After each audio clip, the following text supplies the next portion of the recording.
Welcome to mathematics classes. Today we will learn in 10th class exercise 5.2 question number 12. Two APs have the same common difference. हमारे पास दो APs हैं, उन दोनों में common difference जो है वो same है, ठीक है. The difference between their hundred term is 100. इन दोनों के जो 100 terms हैं उन दोनों का difference जो वो 100 है. What is the difference between their thousands term? तो इन दोनों के जो थाउजेंड्स टर्म है यानी हजारवें पद हैं उनमें क्या अंतर होगा, ठीक है, क्या डिफरेंस होगा, ये हमने फाइंड आउट करना है. तो जो दो एपीज हैं जिनका कॉमन डिफरेंस सेम है वो हम कंसीडर करते हैं. Let first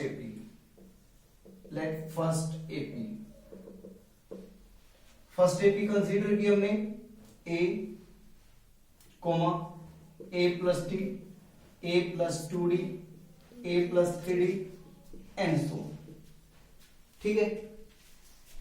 let second AP, जो सेकेंड एपी है वो कंसीडर करते हैं. देखिए कॉमन डिफरेंस दोनों का सेम होना चाहिए. सेकेंड एपी हमने कंसीडर कर ली, ए की जगह क्या करोगे बी कर लेते हैं. B comma B plus D, B plus 2d, B plus 3d and so on. Now difference between their hundred term. Now difference, इसकी जो 100th टर्म है वो उसको हम डिनोट करेंगे A100 से, ठीक है. इसकी जो 100th टर्म है उसको हम डिनोट करेंगे B100 से. अब इन दोनों का जो डिफरेंस है, difference between their 100th term is given equal to 100, ठीक है. देख सकते हैं आप, given A100 minus B100 means difference between the 100 term is 100. A100 क्या होगा, A100 आप ऐसे डिनोट करते थे कि भाई ये टी की फर्स्ट टर्म है, इसको आप A1 कहेंगे, इसको आप A2, ये थर्ड टर्म, ये फोर्थ टर्म. अगर ऐसे लिखते हैं तो आप इसको ऐसे लिख सकते हैं कि ये A100 है और ये क्या है B100, ठीक है. तो A100 का मीनिंग हो जाएगा A प्लस 99 माइनस इसको आप लिखेंगे B प्लस 99, ठीक है, इक्वल टू 100. अब इस ब्रैकेट को हटा देते हैं यानी थोड़ा सिंप्लीफाई करते हैं हम. A plus 99d minus B और ये माइनस बाहर है तो अंदर के साइन चेंज हो जाएंगे, ये भी आ जाएगा 99d. आप कहेंगे कि सर आपने A की जगह तो B कर दिया, D की जगह कुछ और क्यों नहीं किया. वो D की जगह हमने कुछ और इसलिए नहीं किया क्योंकि दोनों का जो कॉमन डिफरेंस है ना वो क्या है, सेम है. जो डिफरेंस फर्स्ट टर्म में है वही डिफरेंस सेकंड टर्म में होना जरूरी है. आई कुछ बात समझ में, ठीक है. मान लीजिए अगर अर्थमेटिकली आप इनको ऐसे करते हैं कि ये जो सीरीज मान ली आपने कितनी 3 से कर ली, 3 5 7 9 11 13 एंड सो. जो सेकेंड एपी है उसको आप ऐसे लिख सकते हैं ना 4 6 8 10 12. या देखो जो फर्स्ट टर्म हो तो चेंज हो गई लेकिन common difference 6 minus 4 is 2, 8 minus 6 is 2, 5 minus 3 is 2, 7 minus 5 is 2. Difference same रहना चाहिए, यही इसमें बताया गया है. इसलिए जो यहां पर डी है तो मैंने यहां पर भी डी ही रखा है. इट मीन्स ये आपको डी वाली बात अब समझ में आ गई होगी, ठीक है. अच्छा अब यहां देखिए प्लस 99d माइनस 99d ये कैंसिल हुए और आपके पास आ गया a minus B equal to 100. Let us pose equation 1, ठीक है. नाउ अब फाइंड आउट करना है what is the difference between the thousands term. हमें फाइंड आउट करना है a 1000 माइनस b 1000.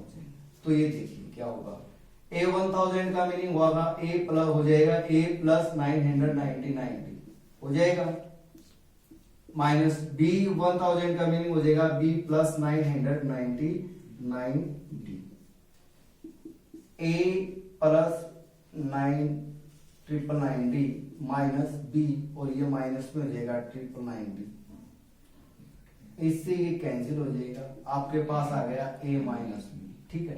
आप लिखेंगे फ्रॉम इक्वेशन 1 इक्वेशन 1 से a माइनस बी की जो वैल्यू हो वो कितनी है 100। क्वेश्चन आपका हो चुका है, यानी difference between the 1000 term is वो भी कितना होगा 100 होगा। ठीक है, देखिए ये तो आपके भाई 10th सिलेबस के अंदर 10th क्लास में आपके बुक के अंदर क्वेश्चन आ गया। लेट अस सपोज आपको एग्जाम दे रहे हैं, ऐसा क्वेश्चन आ जाता है, तो वहां पर क्वेश्चन को सोल्व करने के लिए 30 सेकंड या 1 मिनट मैक्सिमम टाइम होता है। ठीक है, यहां से अगर स्टेटमेंट पढ़ती है आपके दिमाग में आंसर आ गया, इट मींस आपको कुछ आता है। अगर स्टेटमेंट पढ़ने के बाद 2-3 मिनट वैसे सोचने में लगा दिया आपने, 2-3 मिनट का टाइम, तो आप समझ लीजिए कि आप सक्षम नहीं है टेस्ट को क्रैक करने में। 2 APs have the same common difference, ये जो लाइन है ना, ये वाली लाइन, इसी के अंदर पूरा आंसर है। आगे लिखा था difference between the 100 term is 100, difference between, अरे 100 टर्म्स के बिटवीन डिफरेंस 100 है, तो ये चाहे 1000 का डिफरेंस पूछे या 10,000 का पूछे या 10th टर्म का पूछे या difference between the first term उनका पूछे, तो वहां पर भी डिफरेंस कितना होगा 100 ही होगा, क्योंकि डिफरेंस जो वो सेम है, सेम कॉमन डिफरेंस, यानी इसमें और इसमें जो डिफरेंस आएगा वो क्या होगा सेम। ठीक है, तो ये हमारा जो क्वेश्चन है कंप्लीट हुआ। ये था क्वेश्चन नंबर 12। आई होप आपको ये समझ में आ गया होगा। समझ में आ गया तो वीडियो को आप शेयर करें, चैनल को सब्सक्राइब करें और अपने जो कमेंट्स हैं वो आप जरूर दें। ठीक है, now next question number 13। Question number 13, how many 3 digit numbers are divisible by 7? यानी इसने पूछा है कि 3 अंकों की कितनी संख्याएं हैं, 3 अंकों की, कि जो 7 से पूरा पूरा विभाजित हो जाती हैं। ठीक है, तो सबसे पहले वो सीरीज आपने निकालनी पड़ेगी। सीरीज यानी फर्स्ट नंबर कौन सा है जो 7 से डिवाइड होगा और 3 अंकों का होगा। आप लिखेंगे the series of 3 digit number divisible by 7 is, series of 3 digit numbers divisible by 7। 7 की जो टेबल है उसी को 10 सते 70, 11 सते 77, दो अंकों की चल रही है, 12 सते 84, 13 सते 91, 14 सते 98, 15 सते 105। पहली जो 3 अंकों की जो संख्या आई वो कितनी आती है 105, 15 सते 105। उसके बाद 105 में 7 जोड़ो आप, ठीक है 112, 16 सते 112 होते हैं। ठीक है, और उसके बाद 18 सते, चलो 15 सते 105, 15 का हो गया। अब इसके अंदर 7 जो 16 सते 112, 17 सते 119, 7 जोड़ते जाओ, 3 अंक लिख दिया आपने, काफी है, लगाओ dot dot dot dot dot ऐसे। सबसे बड़ी 3 अंकों की संख्या होती है 999 होती है। ठीक है, हम इसको क्या करेंगे 7 से डिवाइड करते हैं, देखते हैं क्या कुछ आता है। 7 एकम 7 बच गए 2, फिर 9, 7 चौका 28, फिर 1 और 9, 7 दूनी 14, 5 बच गया। ये 5 बचना नहीं चाहिए, कंप्लीट डिविजिबल होना चाहिए। तो ये जो लार्जेस्ट 3 डिजिट नंबर है इसमें से आप 5 को माइनस कर देंगे तो आपके पास आ जाएगा 994। तो लास्ट में जो नंबर होगा 994। ये लार्जेस्ट 3 डिजिट नंबर है जो कि 7 से कंप्लीट डिवाइड हो जाता है। यहां 9 की जगह 4 लिख के देखो आप, यहां आ जाएगा 4, रिमाइंडर क्या आ जाएगा यहाँ 0। ठीक है, तो इट मींस हमारे पास सीरीज आ गई। तो इसके अंदर आपने नंबर ऑफ टर्म्स, ये first term, second, third, fourth, fifth, ये कौन सी टर्म है, यानी यहां पर आपने n की वैल्यू निकालनी है, वही आपका आंसर होगा हाउ मेनी 3 डिजिट नंबर्स। ठीक है, देखिए आप लिखेंगे हियर, यहां a की वैल्यू कितनी है 105, d की value second term minus first term that is 7, और an मींस लास्ट टर्म कितनी है 994। You know A N is A plus N minus one into D, होता है ना ये, ठीक है। यहां पर ए और डी की वैल्यू को पुट कीजिए और एन की वैल्यू निकालिए। ए क्या है, A 105 plus N minus one into D, value of D is 7 equal to 994, N minus one into 7, 105 इधर प्लस है, इधर लेके जाएंगे माइनस हो जाएगा, ठीक है। आप इधर लेके आ गए, आपके पास हो जाएगा n minus one into 7 equal to, इसमें से माइनस कीजिए कितना आता है, 14 माइनस 5 इज 9, फिर हो जाएगा 8, उसके बाद 9 minus 1 is 8 and n minus 1 is 7, multiply इधर आके हो जाएगा डिवाइड किया हमने, कैंसिल किया, 7 एकम 7, फिर 7 दूनी 14, फिर 7 7 49, और n की वैल्यू आ जाएगी 127, और माइनस 1 था इधर आके प्लस हो गया, और n की वैल्यू आ गई 128, ठीक है। तो हम ये कह सकते हैं कि 3 डिजिट नंबर्स हैं वो कितने हैं, 128, 128 नंबर जो है वो 3 अंकों की संख्या ऐसी है 128 जो कि 7 से पूरा भाग हो जाती है। तो ये आपका आंसर होगा, ठीक है। ये क्वेश्चन आपको समझ में आ गया होगा। अब करते हैं question number 14। Question number 14, how many multiple of 4 lie between 10 and 250। ये कहता है कि 10 और 250 के बीच में 4 के कितने मल्टीपल हैं, यानी कितने गुणज हैं। तो सबसे पहले वो कितने यानी नंबर ऑफ टर्म पूछना चाहता है, तो हम सीरीज बनाएंगे मल्टीपल ऑफ 4 की लाइज बिटवीन 10 एंड 250। सॉल्यूशन में लिखा मैंने series of multiple of 4 lie between 10 and 250, ठीक है। 10 के बाद ऐसी कौन सी संख्या है जो 4 से पूरा भाग हो जाती है, 4 दूनी 8, 4 तिया 12, 10 के बाद में आता है 12, 12 के बाद आता है 16, 16 के बाद आता है 20, और ऐसे चलता ही रहता है, ठीक है। लास्ट है 250, 250 को आप 4 से डिवाइड करें, कंप्लीट जाना चाहिए, 4 6 24, 1 0, 4 दूनी 8, रिमाइंडर कितना आ गया 2, रिमाइंडर 0 आना चाहिए। इट मीन्स 250 में 2 की क्या कर देते हैं, कमी कर देते हैं, हो जाएगा 248। अगर 248 होता तो यहाँ 0 हो जाती, यहाँ 8 हो जाता, और 8 0, ठीक है, हो जाता ना। तो ये आ गई हमारे पास सीरीज। यहां आपने नंबर ऑफ टर्म यानी किसी क्वेश्चन की तरह ऐसे ही करना है। आप लिखेंगे here a equal to 12, d equal to second term minus first term that is 4, and last term an equal to 248। an आपको पता है क्या होता है, a plus N minus 1 into D equal to 248। a की जगह 12 करेंगे और d की जगह आप 4 करेंगे, और 12 को आप उधर लेके जाएंगे, ठीक है। 248 माइनस 12 आपके पास आ जाएगा 236, और n माइनस 1 इक्वल टू 236, 4 इधर आके डिवाइड हो जाएगा, 4 पंजे 20, 3 4 3 36, और n की वैल्यू कितनी आ जाएगी 59 प्लस 1 दैट इज 60। ये आपका आंसर होगा। यानी कितने मल्टीपल्स हैं 4 के, जो कि इन दोनों के बीच में 60। तो आप देखेंगे there are 60 multiples of 4 lie between 10 and 250। ये आपका आंसर होगा, ठीक है।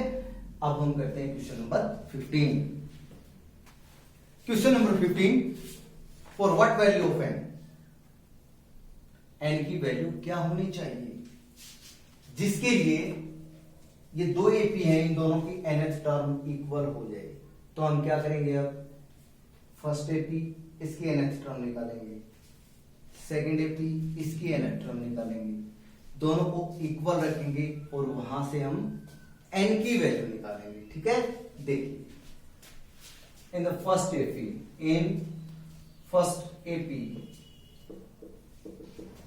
फर्स्ट एपी क्या है हमारे पास, 63, 65, 67 एंड सो ऑन। इसके अंदर n टर्म निकालते हैं, here a equal to 63, d equal to second term minus first term that is 2, ठीक है। और an मींस nth टर्म जो कि होती है a plus n minus 1 into D. यहां पर a और d की वैल्यू पुट कीजिएगा, a की जगह 63 plus n minus 1 into D की जगह कितना 2, ठीक है, तो ये आ जाएगा आपके पास 63 प्लस 2n माइनस 2 को n से मल्टीप्लाई किया, 2 को -1 से किया, ठीक है। 63 माइनस 2 61 हो जाएगा और प्लस 2n, ये आ गई आपके पास इसकी nth टर्म। अब सेकेंड एपी लेते हैं, उसमें भी nth टर्म निकालते हैं। इन सेकेंड एपी ये है हमारे पास 3 10 17 and so here a equal to 3, d equal to 10 minus 3 7, nth term a है, क्या होती है a plus n minus 1 into D, a की वैल्यू 3 है प्लस n माइनस 1, d की वैल्यू है 7, ये हो जाएगा 3 प्लस 7 n माइनस 7। आपने इसको सोल्व किया, थोड़ा सा सिंप्लीफाई, -4 प्लस 7 n आ जाएगा, ठीक है।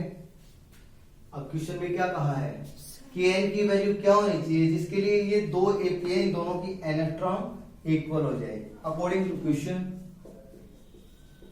फर्स्ट एपी की nth टर्म है 61 plus 2n। According to question जो फर्स्ट एपी है उसकी nth टर्म है 61 प्लस 2n, सेकेंड एपी है उसकी nth टर्म जो आपने निकाली वो है -4 प्लस 7n। हो गया यहां तक, ठीक है। अब क्या करेंगे देखिए, ये जो 2n है इसको आप उधर ले जाएं, -4 है इसको उधर ले जाएं, 61 प्लस 4 हो जाएगा equal to 7n minus 2n हो जाएगा, ये हो जाएगा 65 इक्वल टू 5n, और ये जो 5 है इधर मल्टीप्लाई इधर जाके डिवाइड हो जाएगा, 65 अपॉन 5 इक्वल टू n, 5 से कैंसिल हो जाएगा 13, यानी ये जो दोनों एपीज हैं इनकी जो 13th टर्म है वो क्या होगी इक्वल, ठीक है। For what value of n, तो n की वैल्यू कितनी आ गई 13। ये था क्वेश्चन। एक बार आपको फिर बताता हूं मैं, फर्स्ट एपी की nth टर्म निकालिए, सेकंड एपी की nth टर्म निकालिए, दोनों को इक्वल कीजिए और n की वैल्यू निकालिए। यही कहा गया था for what value of n are the nth term, इसके nth टर्म और दूसरी एपी के nth टर्म आर इक्वल। समझ में आ गया क्वेश्चन, ठीक है। अब देखिए question number 16। Question number 16, determine the AP. वो एपी क्या है, एपी की सीरीज बनानी है आपने। हुज थर्ड टर्म इज 16, जिसकी जो थर्ड टर्म है वो कितनी है 16 यानी 16 है, और सेवंथ टर्म जो है वो फिफ्थ टर्म से 12 अधिक है, एक्सीड है, ठीक है। आप लिखेंगे लेट एपी।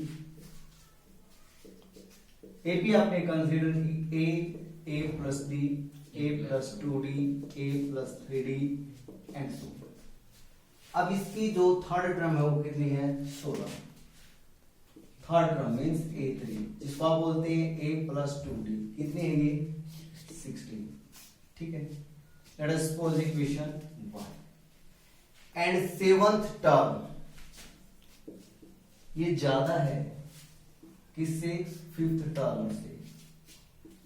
ये ज्यादा है ये कम है, और कितनी ज्यादा है 12, तो इसमें से इसको माइनस कर देंगे तो कितना आना चाहिए 12, ठीक है।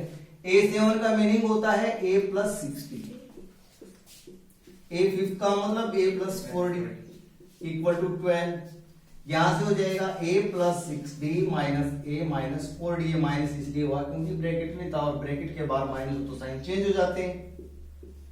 a से a कैंसिल हुआ, 6d minus 4d is 2d, 2d equal to 12, और d की वैल्यू आ जाएगी यहां से 12/2 कैंसिल होकर के कितनी आ गई 6, d की वैल्यू आ गई भाई 6। Put value of d in equation 1, put d equal to 6 in equation 1, we get a plus 2d, d की जगह 6 रख दिया आपने, a plus 12 equal to 16, so a की वैल्यू कितनी आ जाएगी 16 माइनस 12 इज 4। अब आपके पास a की वैल्यू आ चुकी है, d की वैल्यू आ चुकी है, a और d की वैल्यू सीरीज में पुट करेंगे तो आपके पास एपी डिटरमाइन हो जाएगी। So required AP, first term that is a means 4, second term a plus d 4 plus 6 10, third term a plus 2d 4 plus 2d की जगह कितना रखेंगे 6, 6 दूनी 12 और 4 16, वैसे भी आपको पता चल चुका होगा 6 का अंतर आ रहा है, 16 और 6 नेक्स्ट 22 हो जाएगी, और डॉट डॉट ऐसे लगा के छोड़ दें आप। 3-4 टर्म लिख करके और बाद में डॉट डॉट लगा दें, ये एपी हो गई। यही पूछा हुआ था, क्वेश्चन आपका ये कंप्लीट हुआ। Next question number 17। Question number 17, find the 20th term from the last of the AP. देखिए इसमें पूछा गया है, ये जो एपी है इसमें अंतिम से 20वां पद क्या होगा। ठीक है, देखिए इससे पहले जितने हमने क्वेश्चन किए हैं उसमें हमने स्टार्टिंग के टर्म निकाले सारे के सारे, इसमें पीछे से पूछा हुआ है, तो कैसे करेंगे। ये जो एपी है ये फर्स्ट टर्म है, ये सेकंड है, ये थर्ड है, आगे फोर्थ, यानी स्टार्टिंग से है, लास्ट में ये है, इससे पहले जो है वो सेकंड लास्ट, उससे वो थर्ड लास्ट, तो लास्ट से 20 टर्म पूछिए, 20th पूछिए। तो क्या करेंगे, इसको इजी बनाने के लिए क्वेश्चन को इस एपी का जो ऑर्डर है वो रिवर्स कर देंगे, उल्टा बना देंगे इसको। ठीक है, given AP in reverse order, तो जो लास्ट टर्म है उसको फर्स्ट बना दो। आपको तो 20th टर्म फ्रॉम लास्ट ये आंसर निकालना है ना। ठीक है, 253, और लास्ट में फिर 8 है, 3 है, सॉरी 13, 8, 3। अब ध्यान दीजिए आप, इससे ये टर्म कितना डिफरेंस है भाई, आप डिफरेंस निकालते हैं, इससे माइनस की यानी 8 माइनस 13 करते हैं। अगर यहां होती तो दिस सेकंड माइनस ये करते हैं, तो यहां पर क्या करेंगे, second last minus third last, तो ये आपके पास कितना आ जाएगा डिफरेंस, -5। ठीक है, तो इट मींस ये जो टर्म होगी इसमें सेकंड, वो कितनी हो जाएगी, वो हो जाएगी 248। ठीक है, क्योंकि 248 माइनस दिस करेंगे तो आपके पास कितना आएगा, यही आएगा सेम टू सेम। ठीक है, इससे एक और पहले करेंगे तो कितना आ जाएगा, 243 आ जाएगा। इससे एक और पहले करेंगे तो कितना आ जाएगा, 238 आ जाएगा। आगे बात समझ में। अब आप कहीं से भी कॉमन डिफरेंस देख सकते हैं इस एपी को रिवर्स ऑर्डर करने पर। देखिए एपी का ऑर्डर जो फॉरवर्ड था यानी जो सेम था, उसमें कितना था डिफरेंस, 3, फिर 8, फिर 13, यानी सेकेंड टर्म में से फर्स्ट माइनस किया आपने तो अंतर था, डिफरेंस था 5 का। इसको उल्टा कर देंगे तो कितना हो जाएगा डिफरेंस, -5 का। ये बात आपको समझ में आ गई। आगे तो इन दोनों को बेशक से आप इरेज कर सकते हो, इनकी कोई जरूरत नहीं है। ठीक है, और लिख ही रहे तो कोई दिक्कत भी नहीं है। क्लियर। अब ये एपी होगी स्टार्टिंग से, ए की वैल्यू हो गई 253, डी की value second term minus first term -5। अब इस एपी की जो 20th टर्म फ्रॉम फर्स्ट होगी वो गिवन एपी की 20th टर्म फ्रॉम लास्ट होगी।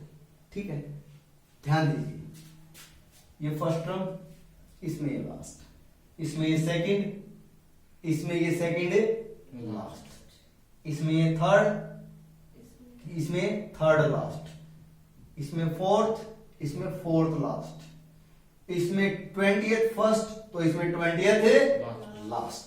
तो अब आपका आंसर निकलेगा now A20 equal to A plus 19D।